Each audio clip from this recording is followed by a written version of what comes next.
नमस्कार। एस्ट्रोलॉजी 24 में आपका स्वागत है। दोस्तों, आजकल की भागदौड़ भरी जिंदगी में मानसिक तनाव और खांसी, जुकाम, वायरल मांसपेशियों में दर्द आदि की समस्या बनी हुई है। ऐसे में योगासन और प्राणायाम इन सबसे निजात दिलाने के लिए सबसे अच्छा उपाय है।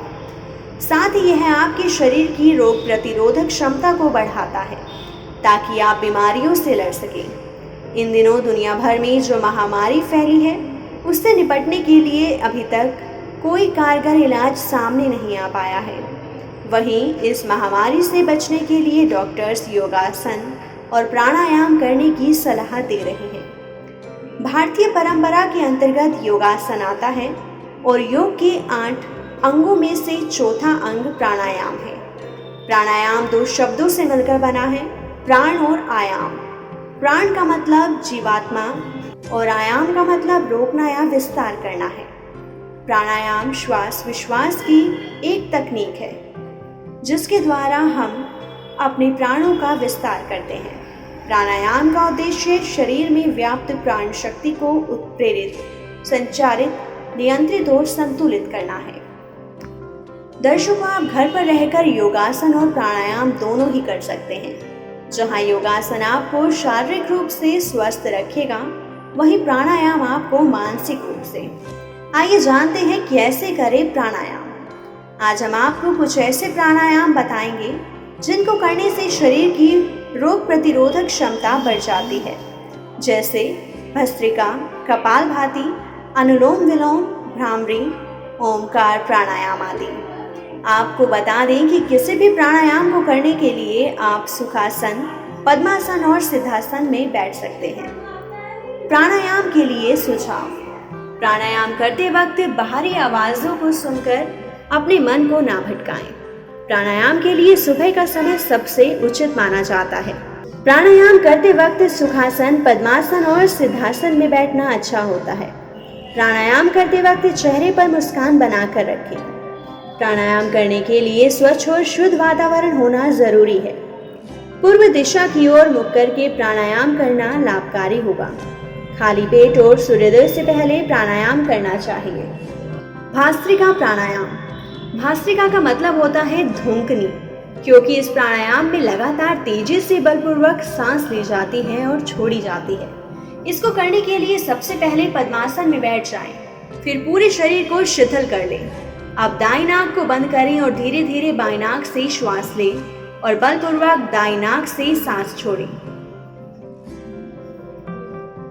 दूसरी बार बाईं नाक को बंद करें और दाईं नाक से तेजी से श्वास लें और बाईं नाक से तेजी से श्वास छोड़ें। इस तरह आप तेजी के साथ कम से कम 10 बार श्वास लें और छोड़ें। इस प्रक्रिया को 3 से 5 मिनट तक करें। भस्त्रिका प्राणायाम के लाभ। इस प्राणायाम को करने से शरीर में रोग प्रतिरोधक क्षमता बढ़ती है, पाचन शक्ति बढ़ती है और शरीर में ऊर्जा का संचार होता है। फेफड़े मजबूत हो जाते हैं और सांस से संबंधित बीमारियों से भी निजात मिल जाती है। भस्त्रिका को नियमित करने से आपके शरीर में कफ, पित्त और वात संतुलित रहते हैं। इस योग को करने से गले की सूजन से राहत मिलती है। इस प्राणायाम को हाई बीपी, हृदय संबंधी, दमा, अल्सर और मिर्गी जैसे मरीजों को नहीं करना चाहिए। कपालभाति प्राणायाम। कपालभाति प्राणायाम करने से आपके मुख पर सदैव तेज और चमक बनी रहती है। यह प्राणायाम हठ योग की तरह है।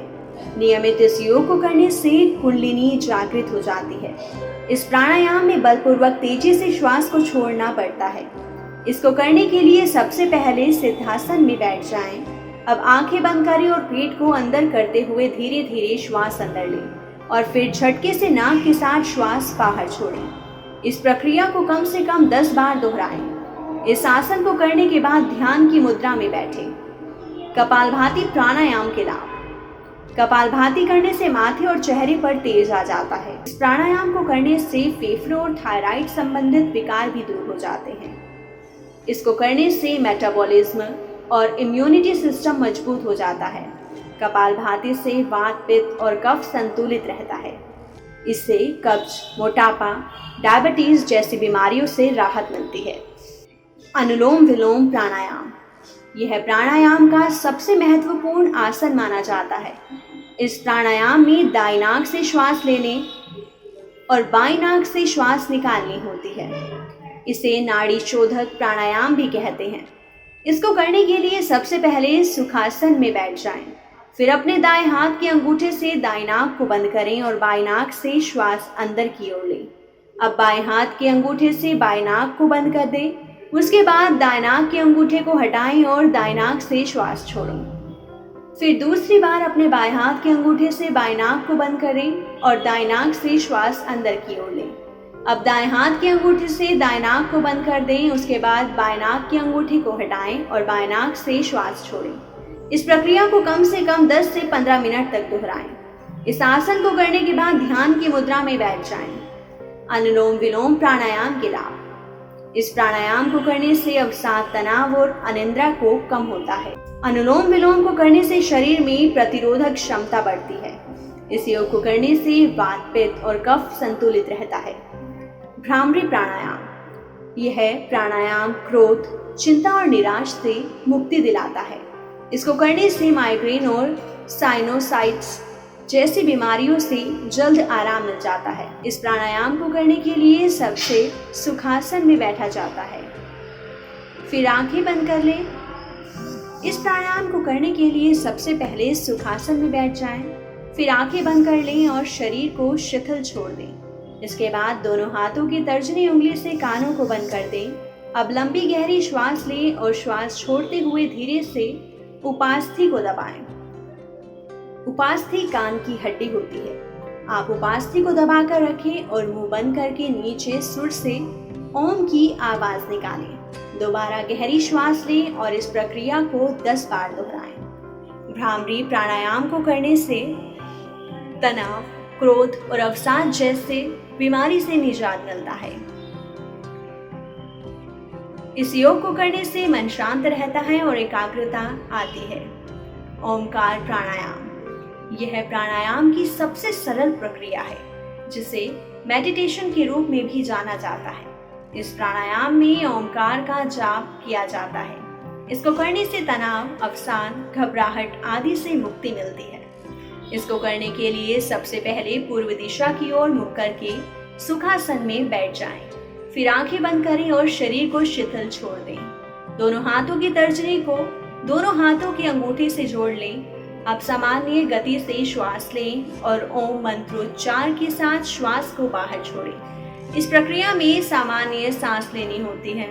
इस प्रक्रिया में ओम की जितनी देर बोलते हैं उसे 3 बार देर तक मुंह के बाले यार।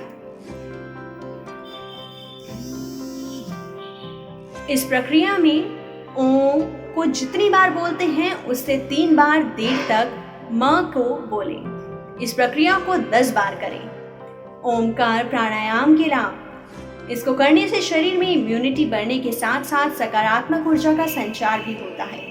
इस प्राणायाम को करने से तनाव, चिंता, अवसाद और अनिद्रा से राहत मिलती है। इस योग को करने से हाई बीपी, हृदय रोग और माइग्रेन जैसी बीमारियां खत्म हो जाती हैं। दर्शकों, आपको हमारी यह वीडियो कैसी लगी प्लीज कमेंट सेक्शन में हमें जरूर बताइए। आशा करते हैं कि आपको इस वीडियो से लाभ जरूर मिलेगा।